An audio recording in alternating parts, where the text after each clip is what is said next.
الذين آمنوا كتب عليكم الصيام كما كتب على الذين من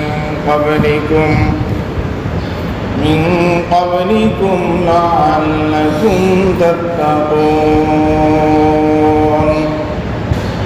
وقال تعالى في آية أخرى ولا تكونوا كالتي نقضت غزلها من بعد قوة أنكاثا. وقال النبي صلى الله عليه وسلم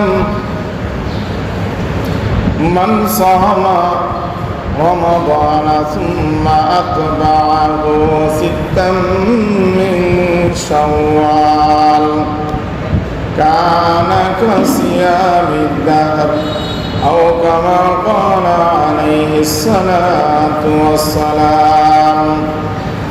وقال تعالى في شان حبيبه إن الله وملائكته يصلون على النبي يا أيها الذين آمنوا صلوا عليه وسلموا تسليما.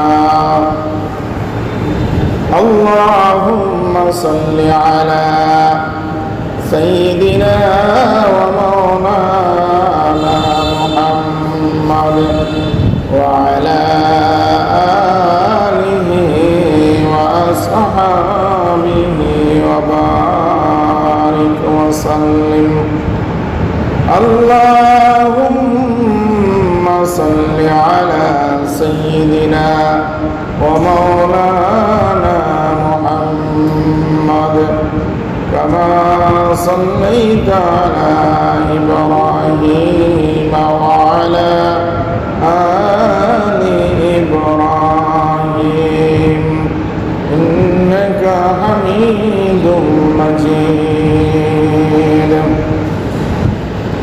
Badger हमारा दरूद व सलाम बरगुज़ीदा नबी पर अपनी मुदाम हज़ारों दुरूद और करोड़ों सलाम बरूह नबी का बरोसे क़ियाम बलगल औला बिकमालिही कशफ़द दुजा बिजमालिही हसनत जमीउ ख़िसालिही सल्लु अलैहि व आलिहि सल्लु या क़ौमल सल्लु अला सदरिल अमीन मुस्तफ़ा मा जाअ इल्ला रहमतन लिल आलमीन।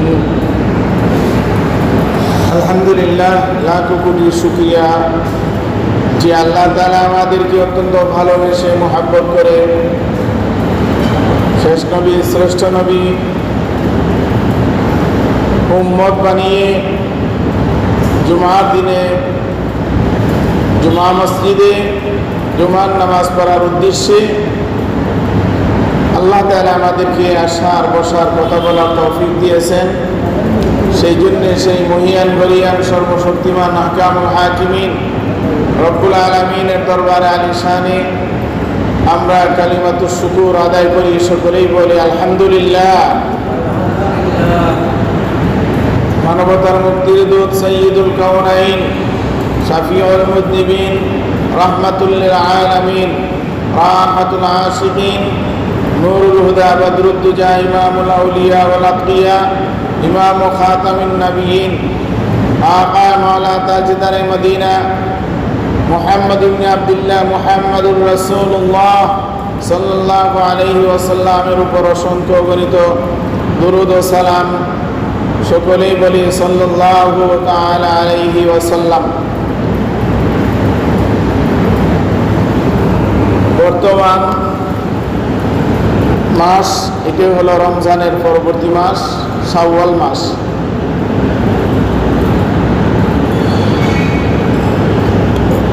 রমজান মাস আল্লাহ তাআলা আমাদেরকে ভালোবেসে মহব্বত করে উম্মতে মুহাম্মাদের জন্য এক বিশেষ নিয়ামত, রহমত, বরকত এবং মাগফিরাত হিসাবে আমাদেরকে দিয়েছিলেন। রমজানের মাস আমরা সাধ্যমতে আল্লাহ তাআলার নৈকট্য অর্জনের নিমিত্তে রোজা রেখেছি, কোরআন তিলাওয়াত করেছি, কিয়ামুল লাইল, তারাবির নামাজ, তাহাজ্জুদের নামাজ আমরা আদায় করেছি এবং এর মাধ্যমে তাকওয়া অবলম্বনের পথ ও পদ্ধতি, তাকওয়া অবলম্বনের সাধনা আমরা করেছি। রমজান মাসে আল্লাহ তাআলা আমাদেরকে নিয়ামত, বরকত, মাগফিরাত বিভিন্নভাবে আমাদেরকে বেশি বেশি দান করেছেন, অবতীর্ণ করেছেন। কারণ আমরা তখন আল্লাহ তাআলার ইবাদত বন্দেগীও বেশি করার এবং আল্লাহ তাআলার নৈকট্য অর্জন করার চেষ্টা করেছি। তারপরেও একদল লোক রমজান মাস পাওয়ার পরেও রমজানে তার আমল করার সুযোগ থাকার পরেও অনেকেই এমনও লোক আছে যারা রমজান মাসে রোজা রাখে নাই। রমজান মাসে একটু একটা রোজা রাখলেও এরপরে আর নামাজ রোজার কোনো ধারে নাই। এমন লোকও নবীর উম্মত দাবিদার, মুসলমান দাবিদার লোক এমনও আছে। আল্লাহ তাআলা তাদেরকে সঠিক বুঝ দান করুক এবং হেদায়েত নসিব করুক, সকলেই বলি আমিন। রমজান মাস পেয়ে যারা গুনাহ মাফ না করাইতে পেরেছে, নবীজির এক হাদিসের মধ্যে 3 দল লোকের জন্য বদদুয়া করেছেন। তার মধ্যে একদল লোক হলো যারা রমজান মাস পেয়েও তার গুনাহ মাফ করাইতে পারে নাই এবং মা বাপ পাওয়ার পরেও মা বাপের প্রতি দয়া, ইহসান এবং মা বাপের কথা মতে চলে জীবন যাপন করার, মা বাপকে কষ্ট না দিয়ে তার সন্তুষ্টি অর্জন করতে যারা পারে নাই, তাদের প্রতিও আল্লাহ তাআলার নবী বদদুয়া করেছেন, লানত দিয়েছেন। আরেক দল লোক হলো যারা নবী করিম সাল্লাল্লাহু আলাইহি ওয়াসাল্লামের উপর নবীজির নাম শোনার পরে নবীজির উপর দুরূদ শরীফ পড়ে নাই।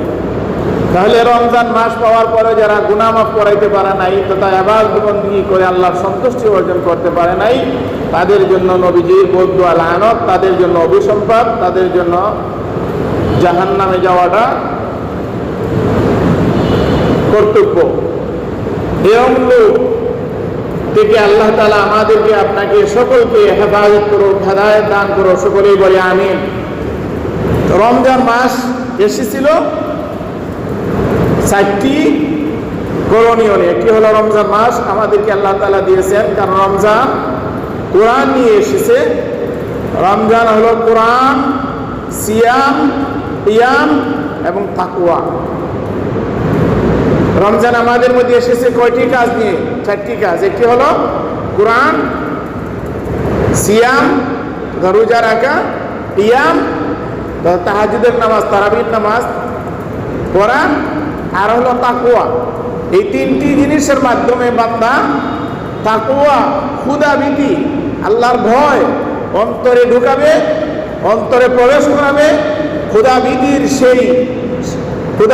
সে প্র্যাকটিস করে তার পরিপূর্ণ জীবনটাকে সাজাবে।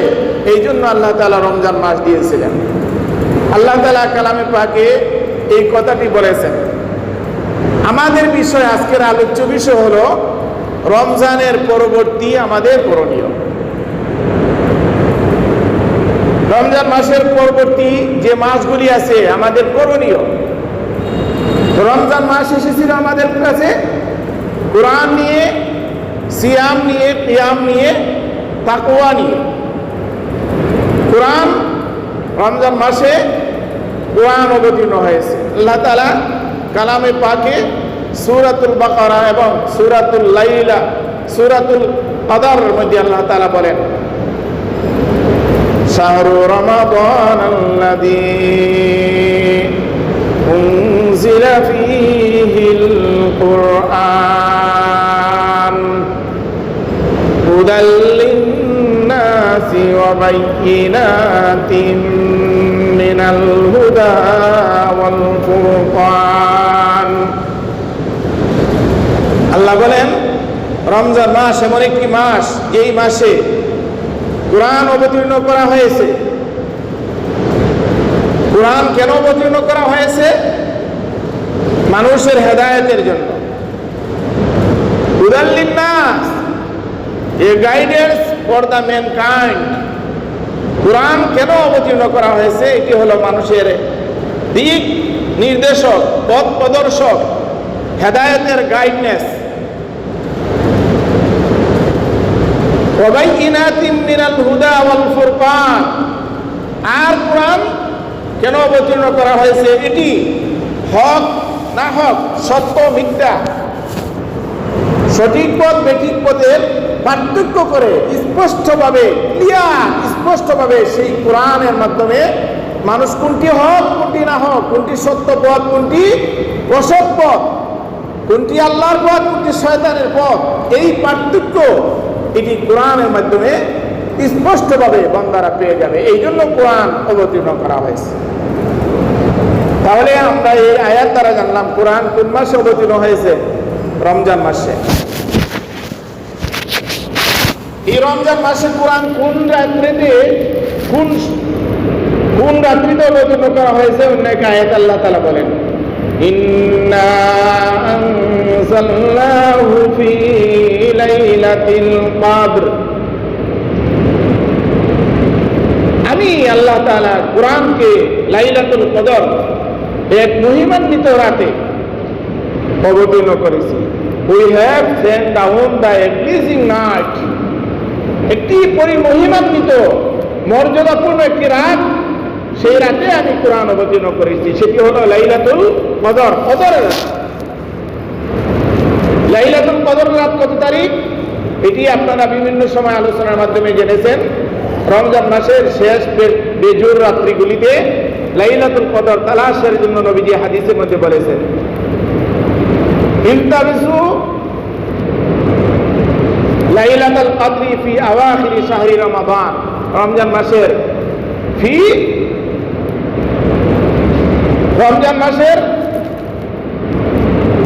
শেষে লাইলাতুল কদর তালাশ করার জন্য নবীজি নির্দেশ দিয়েছেন। অন্য আয়াতের মধ্যে আছে ইলতামিসু, নবীজি অন্য হাদিসের মধ্যে বলেছেন ইলতামিসু লাইলাতুল কদরি ফিল উইতরি, বেজুর রাত্রিতে, বেজুরের রাত্রিগুলিতে তোমরা লাইলাতুল কদর তালাশ করো। তাহলে কোরআন অবতীর্ণ হয়েছে রমজান মাসে লাইলাতুল কদরে, আর রমজান মাস আমাদেরকে নিয়ে এসেছে কোরআন। এই জন্য আমরা রমজান মাসে যেমন কোরআন তিলাওয়াত করেছি, রমজানের পরবর্তীও স্বল্প সময় হলেও কোরআন আমরা তিলাওয়াত করব। কোরআন তিলাওয়াতের আমলটা জারি রাখবো। যে রমজান মাস আমাদের থেকে চলে গিয়েছে, রমজান মাসের সাথে যেন আমরা বিশ্বাসঘাতকতা না করি। রমজান যেভাবে আমাদের জন্য ভাতৃত্ব, ভালোবাসা, মায়া, মহব্বত কোরআন নিয়ে এসেছে, রমজানে আমরা কোরআন কম বেশি কোরআন শুনেছি এবং কোরআন তিলাওয়াত করেছি। এই রমজান যাওয়ার পরেও কোরআন তিলাওয়াতটা আমরা কম বেশি জারি রাখবো, কোরআনের সাথে সম্পর্ক তৈরি করব, কারণ কোরআন আমাদের জন্য সুপারিশ করবে। রমজান মাস সিয়াম আমাদের জন্য আল্লাহ তাআলার কাছে সুপারিশ করবে, হাদিসের মধ্যে এসেছে, আর কোরআন আমাদের জন্য সুপারিশ করবে। সুতরাং রমজান যাওয়ার পরে আমরা কোরআন তিলাওয়াত জারি রাখবো তো ইনশাআল্লাহ? আমরা কোরআন তিলাওয়াত জারি রাখবো তো? কোরআন নিয়ে এসেছিল। 2 নম্বর সিয়াম। রমজান মাস এক মাস আমরা রোজা রেখেছি, রোজা আমাদের জন্য নিয়ে এসেছিল। রোজা কেন রমজান মাসে নিয়ে এসেছিল? আল্লাহ তাআলা বলেন, ইয়া আইয়ুহাল্লাযীনা আমানু কুতিবা আলাইকুমুস সিয়াম। হে ঈমানদারগণ, আমি তোমাদের উপর রমজান মাসের রোজা সিয়াম ফরজ করেছি, কামা কুতিবা আলাল্লাযীনা মিন ক্বাবলিকুম, যেভাবে তোমাদের পূর্ববর্তীদের উপর আমি আল্লাহ রোজা ফরজ করেছিলাম, লাআল্লাকুম তাত্তাকুন। রমজান মাসের রোজা আমি আল্লাহ কেন ফরজ করেছি?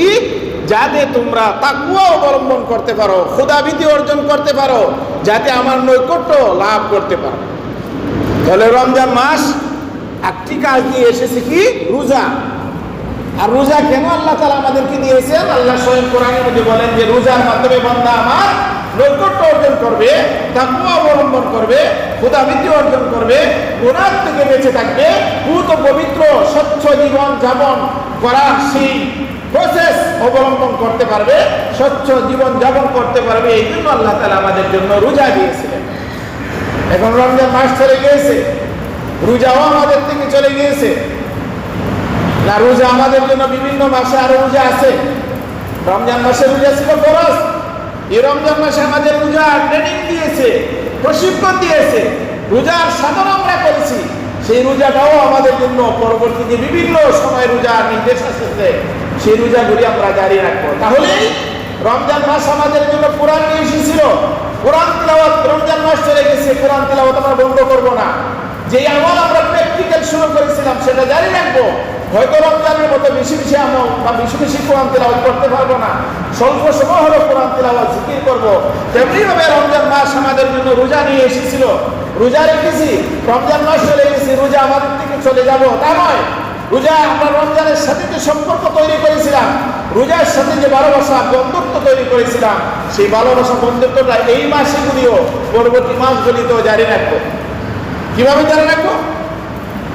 রাসূলুল্লাহ সাল্লাল্লাহু আলাইহি ওয়াসাল্লাম বলেন,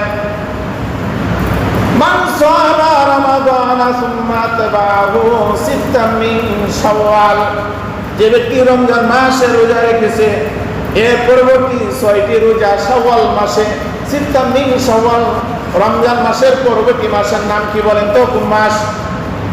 বলেন কোন মাস? শাওয়াল মাস। শাওয়াল মাস, এই শাওয়াল মাসে যে ব্যক্তি 6টি রোজা রাখবে, নবীজি বলেন কানা কাসিয়ামি দাহরি, সে ব্যক্তি যেন সারা বছর রোজা রাখার সওয়াব পেয়ে গেল। বলেন সুবহানাল্লাহ।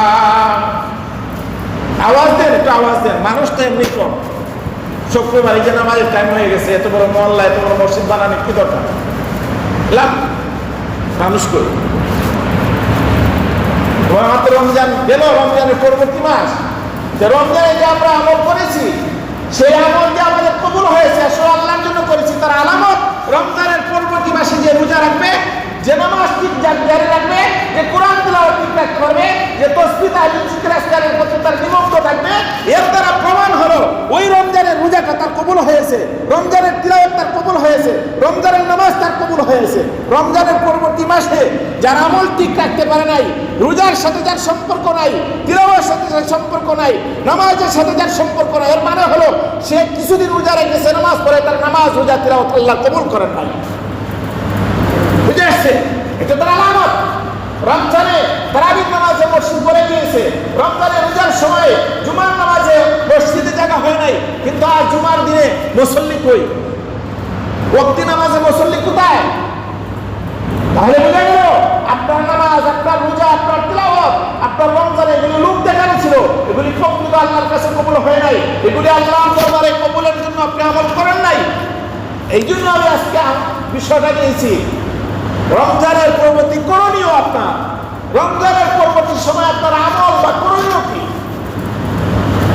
রমজান আমাদের জন্য নিয়ে এসেছিল কোরআন, সিয়াম, ইয়াম, তাকওয়া, মানে কোরআন রমজান মাস অবতীর্ণ হয়েছে রমজানে, লাইলাতুল কদরে, উম্মতের মধ্যে উম্মতের মর্যাদার যেই জিনিসটা সেটা হলো কোরআন। কোরআন যেটি হলো সমস্ত মানব জাতির মানবের সকল সমস্যার সমাধান দিতে পারে আল কোরআন, দিতে পারে আল কোরআন। Constitution of the people in the world, সব পৃথিবীর সমস্ত মানুষের সংবিধান সেটা হলো আল কোরআন। কোরআন নিয়ে এসেছিল, কোরআন আমরা কম বেশি শুনেছি, তিলাওয়াত করেছি। এখন যদি আপনি কোরআন তিলাওয়াত করতে পারেন নাই, কোরআন তিলাওয়াতের সাথে সম্পর্ক নাই, মানে বোঝা গেল আপনার আমল যথাযথ কবুল হয় নাই। কারণ যে ব্যক্তির একটি কাজ করার পরে মজা পেয়েছে, স্বাদ পেয়েছে, সেই ব্যক্তি মজার থেকে স্বাদ থেকে ছাড়তে পারে নাই। যখন বোঝা গেল আপনার সেই রমজানের তিলাওয়াত, রমজানের কোরআন আপনি মজা পান নাই, স্বাদ পান নাই, মানে আল্লাহ আপনার কবুল করে নাই, যেটার প্রতি আপনি জারি রাখতে পারেন। 2 নম্বর হলো রমজান মাস নিয়ে এসেছিল রোজা, 1 মাস আমরা কম বেশি রোজা রেখেছি, রমজান চলে গেছে। এবার যদি আপনি কম বেশি বিভিন্ন রোজা, যেগুলি নফল রোজার কথা বলা হয়েছে, নফল রোজার দ্বারা লাভ কি?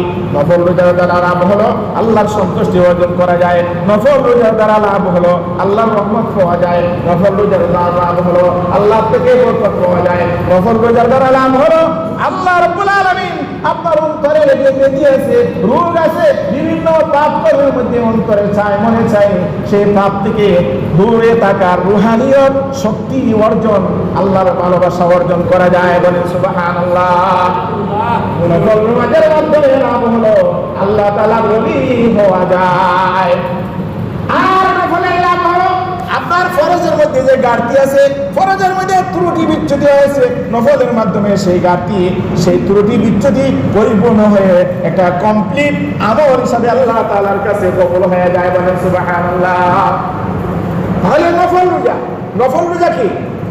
নফল রোজার মধ্যে শাওয়ালের 6টি রোজা আছে, প্রতি মাসের আরবি মাসের 13, 14, 15 3 দিন রোজা আছে কিনা, যেটাকে আইয়ামে বীজের রোজা বলে। প্রতি বৃহস্পতিবার এবং সোমবারের রোজা আছে। রাসূলুল্লাহ সাল্লামকে প্রশ্ন করা হলো, ইয়া রাসূলুল্লাহ, ইয়া হাবিবাল্লাহ, আপনি প্রতি সোমবারে রোজা রাখেন কেন? নবীজি বলেন, আমি প্রতি সোমবারে রোজা রাখি কারণ সোমবারে আমি আল্লাহ তাআলা আমাকে আল্লাহ তাআলা এই দুনিয়াতে প্রেরণ করেছেন। সোমবারে আল্লাহ তাআলা আমাকে এই দুনিয়া থেকে উঠাবেন। সোমবারে আমি নবীর কাছে আল্লাহ তাআলা ওহী প্রেরণ করেছেন, নবুয়ত দান করেছেন। সোমবারে আমাকে হিজরত করার জন্য নির্দেশ দেওয়া হয়েছে। সোমবারে আমি নবী আবার মক্কাতে এসে আবার সেই মক্কা বিজয় করেছি। বলেন সুবহানাল্লাহ। রাসূলুল্লাহ সাল্লাল্লাহু আলাইহি ওয়াসাল্লামের হাদিসের মধ্যে এসেছে, আল্লাহ তাআলার কাছে বান্দার আমল রুফিয়া আমল ইবনে আদম, বান্দার আমল আল্লাহ তাআলার কাছে 2টি দিন আল্লাহ তাআলার কাছে বান্দার আমলগুলি উঠায় দেওয়া হয়, অর্থাৎ আল্লাহ তাআলার কাছে রিপোর্ট পেশ করা হয়। একটি দিন হলো সোমবার, আরেকটি দিন হলো বৃহস্পতিবার। এই জন্য প্রতি 2 সপ্তাহে 2 দিন তথা সোমবার এবং বৃহস্পতিবারের রোজা রাখা, নফল রোজা রাখা। হাদিসের মধ্যে এসেছে প্রতি আরবি মাসের 3 দিন 13, 14, 15 তারিখ 3 দিনের রোজা রাখার কথা হাদিসের মধ্যে এসেছে। রমজান মাসের পরবর্তী মাস শাওয়াল মাসের 6টি রোজা রাখার কথা এসেছে। এইভাবে বিভিন্ন সময়ে রাসূল সাল্লাল্লাহু থেকে বর্ণিত যে হাদিসগুলি তথা রোজা রাখার কথা নির্দেশ এসেছে, ওই রোজাগুলি যদি আপনি আরাফার রোজা, আশুরার রোজা, এই রোজাগুলি যদি আপনি জারি রাখতে পারেন, বোঝা গেল রমজানের রোজার স্বাদ পেয়েছেন, রমজানের রোজার ট্রেনিং আপনার পুক্তা হয়েছে, পরিপূর্ণ হয়েছে। রমজানের রোজা আমার আল্লাহ তাআলার কাছে কবুল হয়েছে। বলেন সুবহানাল্লাহ। শাওয়ালের রোজা ঈদের দিন বাদে 7, 28, 17, 29 দিন, যে 1 মাস, শাওয়াল 1 মাস না, 1 মাস ঈদের দিন বাদ। ঈদের দিন রোজা রাখা কি হারাম, 5 দিন রোজা রাখা হারাম, 2 ঈদের দিন রোজা রাখা হারাম। আর হইল আইয়ামে তাশরিকের 3 দিন, 5 দিন রোজা রাখা কি হারাম, বাকি সারা বছর রোজা রাখতে পারেন। সবচেয়ে উত্তম রোজা 1 দিন বাদ দিয়ে 1 দিন রাখা, এটাও রাখতে পারেন। যেটা হযরত আবু আলাইহিস সালাম রেখেছেন। রোজা বাকি শাওয়াল মাস ঈদের দিন বাদে যে 28, 29 দিন আছে, এই 29 দিনের ভিতরে ভেঙ্গে অথবা লাগা 6 দিন রোজা রাখতে পারেন। যদি রোজা রাখেন, নবীজি বলেন, মান সামা রমাদান, যে ব্যক্তি রমজানের রোজা রাখলো, সুম্মা তাবাহু সিত্তাম মিন শাওয়াল, এর পরবর্তী মাসে তথা শাওয়ালের 6টি রোজা রাখলো, সে যেন সারা বছর নফল রোজা রাখার, সারা বছর রোজা রাখার সওয়াব পেয়ে গেল। বলেন সুবহানাল্লাহ। মুহাদ্দিসিনে কেরাম হাদিসের ব্যাখ্যার মধ্যে বলেন কিভাবে সারা বছর রোজা রাখা হলো। ভালো করে লক্ষ্য করুন। আরবি মাস 360 দিনে মাস, আরবি মাস কয় দিন? 360 দিন। ইংরেজি মাস, বাংলা মাস 365 দিন। 360 দিন, 30টা রোজায়, প্রতি একটা রোজায় 10টা রোজা রাখার সমান সওয়াব।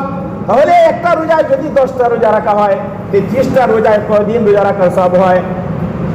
300 দিন। আর 6টা রোজা যদি শাওয়াল মাসে রাখেন, 6 × 10 = 60, 360 দিন। নবীজি বলেন কানা কাসিয়ামিদ দাহরি, যে ব্যক্তি ওই রমজান মাসে রোজাও রাখলো, এর পরবর্তী মাস শাওয়াল মাসে 6টি রোজা রাখলো, সে যেন সারা বছর রোজা রাখার সওয়াব পেয়ে গেল। বলেন সুবহানাল্লাহ। তাহলে রমজান কয়টি জিনিস নিয়ে এসেছিল ভালো করে লক্ষ্য করুন। রমজান কোরআন নিয়ে এসেছে, কোরআন তিলাওয়াত আমরা জারি রাখবো। রমজান রোজা নিয়ে এসেছিল, রমজানের রোজা রেখেছি। রোজা আমরা শাওয়াল মাসেও আশুরা রোজা, আরাফার রোজা, বৃহস্পতিবার সোমবারের রোজা, শাওয়ালের রোজা আমরা রাখার চেষ্টা করব। আর রমজানে কি নিয়ে এসেছিল? কিয়ামুল লাইল, তাহাজ্জুদের নামাজ, তারাবির নামাজ। রমজানে কম বেশি আমরা তাহাজ্জুদের নামাজ পড়েছি, তারাবির নামাজ পড়েছি কিনা?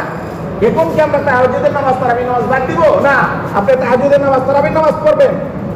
আপনি রাত্রে উঠে তাহাজ্জুদের নামাজ, ঘুম থেকে উঠে জাগ্রত হতে পারেন নাই, শেষ রাতে ঘুম থেকে উঠতে পারেন নাই, নামাজ পড়তে পারেন নাই, ঘুমাইবার সময় এখন কোন ব্যক্তিরা আছে, কোন বুড়া হোক আর ছোট হোক আর শিশু, 12টার আগে কয়জন লোক ঘুমায়? 11টা 12টার আগে কোনো ফ্যামিলি খুব ঘুমায়? 11টা 12টা যে কোনো ফ্যামিলিতে হয়ে যায়। এমনকি সারা রাত মোবাইল টিভি সময় নষ্ট করে জীবন বরবাদ করছে অনেক ছেলে মেয়ে আছে কিনা? তাহলে আপনি ঘুমাইবার সময়, আপনি যদি ঘুমাইবার সময়ে দাঁত ব্রাশ করে উঁচু করে ঘুমাইবার যাওয়ার আগ মুহূর্তে যদি আপনি উঁচু করে 2 রাকাত 4 রাকাত তাহাজ্জুদের নিয়তে নামাজ পড়ে ঘুমায় যান, নবীজির এক হাদিসের মধ্যে এসেছে যে আল্লাহ রাব্বুল আলামিন বান্দার রাত্রিকে 3 ভাগ করে, 3 ভাগের প্রথমাংশে প্রথম তৃতীয়াংশে তথা 3 ভাগ রাত্রি হয়। রাত যদি 12 ঘন্টা হয়, 3 × 4 = 12, প্রথম 3-4 ঘন্টা যাওয়ার পরেই তথা যখন যদি আপনার এখন 7টায় যদি আপনার হয়, 11টা 10টা 11টা অথবা 12টার সময় রাতের 3 ভাগের প্রথমাংশ হয়, 1 ভাগ হয়। ওই 1 ভাগ প্রত্যেকেই আল্লাহ রাব্বুল আলামিন প্রথম আকাশে এসে বান্দাকে ডাকতে থাকেন, রহমত নিয়ে, বরকত নিয়ে, মাগফিরাত নিয়ে, তথা রহমতের সময় শুরু হয়ে যায়। বান্দা যখন এখনকার সময় আমরা যদি ঘুম থেকে না উঠতে পারি, ঘুমাইবার যাওয়ার আগ মুহূর্তে যদি আমরা উযু করে 4 রাকাত তাহাজ্জুদের নামাজ 2 রাকাত পরে ঘুমাই যেতে পারি, তাহলে আমি আল্লাহ তাআলার কাছে বলতে পারবো ওই রমজান মাসে যে তাহাজ্জুদের নামাজ পড়েছিলাম, তারাবির নামাজ পড়েছিলাম, ওই আমলটা এখনো আমার জারি থাকলো। বলেন ঠিক কিনা? খালিতে পারবেন তো? এই আমলটি করতে পারবে? আজকে থেকে কে কে করবে বলেন তো? কে রাত্রে ঘুমাইবার সময় বাথরুমে যান না? বাথরুমে যান না কে বলেন? পেশাব তো অবশ্যই করতে যান, পেশাব করবেন, সঙ্গে সঙ্গে উজু করে যাবেন। উজু করে ঘুমানো মুমিনের আমল। উজু করে ঘুমাবেন, শয়তান আপনাকে দূরে থাকবে। উজু করে ঘুমাবেন, আপনার খারাপ স্বপ্ন দেখার থেকে দূরে থাকবে। উজু করে ঘুমাবেন, আস্তে আস্তে আমল ওলিয়া হওয়ার আমল তৈরি হয়ে যাবে। তাহলে আপনি বাথরুমে যাবেন, পেশাব করবেন, উজু করবেন, 2 রাকাত 4 রাকাত নামাজ পড়ে প্রতিদিন ঘুমাইতে পারবেন তো ইনশাআল্লাহ? 3টা আমল গেল। একটা কোরআন তেলাওয়াত আমরা জারি রাখবো। রমজান গেছে, কোরআন তেলাওয়াত বাদ দিব না, কিছু হইলে করবো। জোহরের নামাজ পড়েন, জোহরের নামাজের পরে সুন্নতের পরে 5 মিনিট কোরআন তেলাওয়াত করে যাবেন। জোহর পড়েন না আসরের সময় পড়েন, আসর পড়েন না ফজরের সময় পড়েন, চেষ্টা করবেন। 2 নম্বর রোজা আমরা রমজানে কে রোজা রাখবো? শাওয়ালের রোজা, আশুরার রোজা, আরাফার রোজা, বৃহস্পতিবার সোমবারের রোজা রাখার চেষ্টা করব। এরপরে আমরা তাহাজ্জুদের নামাজ, কিয়ামুল লাইল তথা তাহাজ্জুদের নামাজ আমরা জারি রাখবো। 4 নম্বর, এই আমলগুলি যদি করে বান্দা করতে পারে, আমার আল্লাহ বলেন রমজানের রোজা দিয়েছিলাম লাআল্লাকুম তাত্তাকুন, যাতে বান্দা ক্ষুধাভীতি অর্জন করে, আল্লাহর ভয় অন্তরে ঢুকে আমার নৈকট্য অর্জন করতে পারে, জান্নাত পেতে পারে, ওলি আল্লাহ হইতে পারে। আর কোন ব্যক্তি যদি ওই আমলগুলি জারি রাখতে পারে, তাহলে এই ব্যক্তি গুনাহ থেকে বেঁচে থাকা তার জন্য সহজ হবে। আজ সারা পৃথিবী মুসলমানরা নির্যাতিত নিপীড়িত কেন করেন? আপনি কি আমাকে চিন্তা করে দেখেন তো, আপনি কি পরিপূর্ণ মুসলমান, পরিপূর্ণ মুমিন, নবীর উম্মত? নিজেকে নিজে আপনি প্রশ্ন করেন, নিজেকে নিজে আপনি প্রশ্ন করে দেখেন। আজকে ভারতে মুসলমানরা নির্যাতিত নিপীড়িত, কাশ্মীরে মুসলমানরা নির্যাতিত নিপীড়িত, ফিলিস্তিনে আজকে 70 বছরের বেশি সময় ধরে ফিলিস্তিনের আজকে শিশু, নারী, তরুণ, কিশোর সবাইকে বোমা মেরে মারছে। আর কেন? আজকে কেন? কারণ আপনি প্রকৃত মুসলমান হতে পারেন নাই, প্রকৃত মুমিন হতে পারে নাই। আপনি মুনাফিক মার্কা মুসলমান। আপনি যাদেরকে ক্ষমতায় বসাচ্ছেন তারা মুনাফিক মার্কা সরকার, যার কারণে আপনার সামনে আপনার ভাই, আপনার দেশ, আপনার এলাকা ধ্বংস করছে। তাদের ভিতরে একটু ভয় নাই, তাদের ভিতরে একটু মায়া, মমতা, সিম্পথি, ভালোবাসা নাই। কারণ আমরা নিজেরা মুনাফিক, বসাই যাদেরকে তারাও মুনাফিক। যার কারণে তারা মুনাফিক সবসময় দুর্বল থাকে, তার হাত সবসময় নড়াচড়া করে ভয়ভীতি নিয়ে সবসময় থাকে, যার কারণে ওই কাফেরের সামনে, ইহুদি খ্রিস্টানের সামনে তার সাহস করে দাঁড়াবার শক্তি নাই। কেন? আপনার আমার ভিতরে ইমানিয়াত, রুহানিয়াত, আল্লাহ তাকওয়া, খোদাভীতি নাই। যে ব্যক্তি আল্লাহকে ভয় করে সে আর কাউকে ভয় করতে পারে নাই। খোদাভীতি যার অন্তরে ঢুকে যাবে, তখন তার ইসরায়েলের সেই বোমা, রকেট লঞ্চার, সেই রকমের বিভিন্ন রকমের যে অস্ত্র শস্ত্র দিয়ে মানুষের সামনে আসবে, তার ভয় করবে না। দেখেন আপনি ফিলিস্তিনের মুসলমানদেরকে দেখান, ছোট একটা শিশুর দিকে দেখান, অস্ত্র শস্ত্রের ভয় করে নাই। ওই সেনাবাহিনীর সাথে তর্ক লাগাই দেয়, টেনে টেনে লাগাই দেয়, কিন্তু আপনি পারবেন কেন? ইমান সত্য করতে হবে। এই আমলগুলি যদি করতে পারেন, রোজা রাখতে পারেন, কোরআন তেলাওয়াত করতে পারেন, তাহাজ্জুদের নামাজ পড়তে পারেন, হালাল খাইতে পারেন, আল্লাহর ভয় অন্তরে ঢুকবে। অন্তর যখন আল্লাহর ভয় থাকবে, সারা পৃথিবীতে আপনি ভয় করবেন না। ভয় করবেন একমাত্র কাকে? আল্লাহকে। কাকে? আল্লাহকে। আপনি আমি অপেক্ষা করুন। আজকে যদি ভারতে আপনার আক্রমণ করে, কি করবেন? ভারতে দেখছেন না ওয়াকফিল বন্ধ করে দিয়েছে। ওয়াকফিল কেন মোদি বন্ধ করছে? ওয়াকফিল মানে কি? মসজিদটা ওয়াকফ না? মসজিদ, মাদ্রাসা, খানকা সত্য মানুষের দেওয়া অফ। এখন যদি অফ সরকারে নিয়ে নেয়, এই মসজিদ ভাঙার দরকার নেই। মসজিদ যদি আমি মালিক, মসজিদের জায়গাটা যদি আমার মালিকেরা চলে যায়, তাহলে আমি যা তা করতে পারবো না? বাধা দিতে পারবেন? আমার মসজিদ জায়গা যদি মসজিদের জায়গা আমার হয়ে যায়, আমি মনে করলে মসজিদ রাখবো না, ভেঙে ফেলে দিব, পারবো কিনা? তাহলে ভারতের মোদী সরকার প্রায় ভারতের প্রাতিষ্ঠানিক, সারা ভারতের প্রাতিষ্ঠানিক 1/3 সহ হলো সরকারি, মানে ওয়াকফ সম্পত্তি, মুসলমানদের এই পরিমাণ সম্পত্তি, সব সম্পত্তির বিল সরকারের অধীনে নেওয়ার জন্য বিল পাস করছে। এটা নিয়ে আন্দোলন চলছে। আপনি অপেক্ষা করেন, বাংলাদেশে এই ভারত আক্রমণ করবে, বাংলাদেশের মুসলমানদেরকে নিশ্চিহ্ন করার তারা চক্রান্ত পরিকল্পনা তারা করছে। বাংলাদেশের হিন্দুদেরকে লেলাই দিয়ে, হিন্দুদের মাধ্যমে বাংলাদেশের ষড়যন্ত্র করে ভারত ঢুকার চেষ্টা করবে। তখন আপনি কি করবেন? এই জন্য আগে ইমান শক্ত করেন, আমল সংশোধন করেন, হালাল কান হারাম থেকে বাঁচেন। রমজানের রোজা, রমজানের আমল যেভাবে জারি রেখেছিলেন, যে আমল আল্লাহ তাআলার মাধ্যমে আমরা শুরু করেছিলাম, সেটা আমরা জারি রাখতে চেষ্টা করবো কিনা ইনশাআল্লাহ? আল্লাহ তাআলা আমাদেরকে আমল করার তৌফিক দান করুন। আমিন। রমজানের রোজা যেভাবে আমাদেরকে তাকওয়া নিয়ে এসেছিল, সেই তাকওয়ার খোদাভীতি নিয়ে একমাত্র আল্লাহকে ভয় করে সারা পৃথিবীর সকল পরাশক্তিকে আমরা ভয় না করে